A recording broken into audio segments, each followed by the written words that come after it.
ಪ್ರತಿಯೊಬ್ಬರಲ್ಲೂ ಕಲೆ ಅಡಕವಾಗಿರುತ್ತೆ. ಆದರೆ ಆತ ಕಲಾವಿದ ಅಂತ ತಿಳಿಯೋದು ಅವನಿಗೆ ಒಂದು ಒಳ್ಳೆಯ ವೇದಿಕೆ ಸಿಕ್ಕಾಗ ಮಾತ್ರ. ಇಂಥದ್ದೊಂದು ವೇದಿಕೆ ದೊರಕಿಸಿಕೊಡ್ತಾ ಇರೋ ಅಪರೂಪದ ಸಂಸ್ಥೆ ಸ್ಮೃತಿ ನಂದನ ಸಂಸ್ಥೆ. ಈ ಸಂಸ್ಥೆ ಪ್ರತಿ ವರ್ಷ ಒಂದು ಅಪರೂಪದ ಕಾರ್ಯಕ್ರಮ ನಡೆಸಿಕೊಂಡು ಬರ್ತಿದೆ. ಹಾಗಾದರೆ ಈ ಸಂಸ್ಥೆ ಬೆಳೆದು ಬಂದಿದ್ದು ಹೇಗೆ, ಸಂಸ್ಥೆಯ ಆ ವಿಶೇಷ ಕಾರ್ಯಕ್ರಮ ಏನು, ಇಲ್ಲಿದೆ ವರದಿ.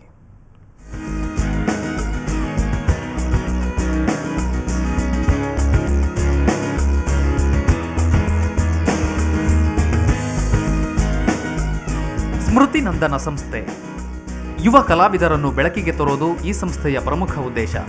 ಈ ಸಂಸ್ಥೆ ಪ್ರತಿ ವರ್ಷ ದೇವನಂದನ್ ಉಭಯ್ಕರ್ ಸಂಗೀತ ಉತ್ಸವ ನಡೆಸಿಕೊಂಡು ಬರ್ತಿದೆ. ಸಂಸ್ಥೆಯ ಸ್ಥಾಪಕಿ ಲಲಿತಾ ಉಭಯ್ಕರ್ ಅವರ ಮಗ ದೇವನಂದನ್ ಒಬ್ಬ ಸಂಗೀತ ಪ್ರೇಮಿ.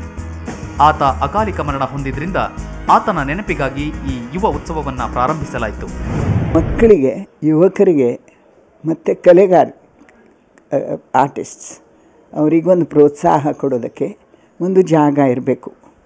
ಈಗ ಎಲ್ಲ ದೊಡ್ಡ ದೊಡ್ಡ ಚೌಡಯ್ಯ ಇದು ಕಲಾಕ್ಷೇತ್ರ, ಅಂಥ ಜಾಗಗಳು ಯಾರಿಗೆ ಸಾಧ್ಯವಿದೆ? ಎಲ್ರಿಗೂ ಸಾಧ್ಯವಿಲ್ಲ. ಅದು ಯುವಕರಿಗಾಗಿಯೇ ಪ್ರತ್ಯೇಕ ವೇದಿಕೆ ಕಲ್ಪಿಸಿಕೊಡ್ತಿರೋ ಈ ಸಂಸ್ಥೆ ಈಗ 25 ವರ್ಷ ಪೂರೈಸಿದೆ.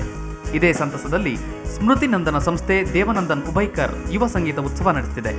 ಕಳೆದ 25 ವರ್ಷಗಳಿಂದ ಈ ಸಂಸ್ಥೆಯೊಂದಿಗೆ ಕೆಲಸ ಮಾಡ್ತಿರೋ ಸುಶೀಲಾ ಕೂಡ 25ನೇ ವರ್ಷಾಚರಣೆ ಬಗ್ಗೆ ಸಂತಸ ವ್ಯಕ್ತಪಡಿಸುತ್ತಾರೆ. ನಾನು ಸುಮಾರು 15 ವರ್ಷದಿಂದ ಇಲ್ಲಿ ಕೆಲಸ ಮಾಡ್ತಾ ಇದ್ದೇನೆ. ಆ್ಯನ್ಯುವಲ್ ಇವೆಂಟ್ ಬೆಂಗಳೂರಿಗೋಸ್ಕರ ರಸಿಕರಿಗೆ ಮತ್ತು ಮ್ಯೂಸಿಕ್ ಲವರ್ಸಿಗೆ ಪ್ರತಿ ವರ್ಷವೂ ಏನಾದರೂ ಒಂದು ಹೊಸದು ನೋಡಲಿಕ್ಕೆ, ಕಲೀಲಿಕ್ಕೆ ಸಿಕ್ಕತ್ತೆ. ಇದೇ ಶನಿವಾರ ಹಾಗೂ ಭಾನುವಾರ ಅಂದರೆ 27 ಹಾಗೂ 28ನೇ ತಾರೀಖಿನಂದು ಈ ಕಾರ್ಯಕ್ರಮ ನಗರದ ಚೌಡಯ್ಯ ಮೆಮೋರಿಯಲ್ ಹಾಲ್ನಲ್ಲಿ ನಡೆಯಲಿದೆ.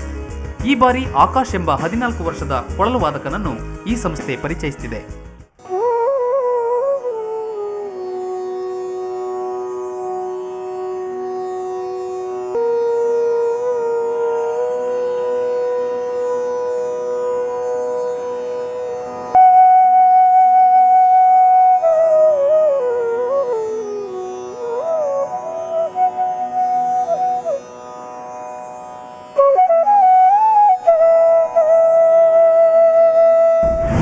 ಮೂರುವರೆ ವರ್ಷ ಇದ್ದಾಗ ಶುರು ಮಾಡಿದ್ದು ಪ್ಲೇ ಮಾಡೋದು.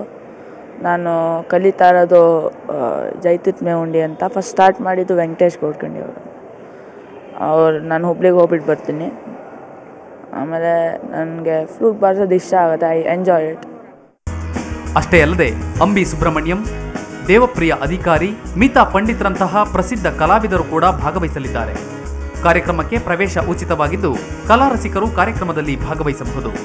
ಅಶ್ವಿನಿ, ಸುವರ್ಣ ನ್ಯೂಸ್ 24/7 ಬೆಂಗಳೂರು.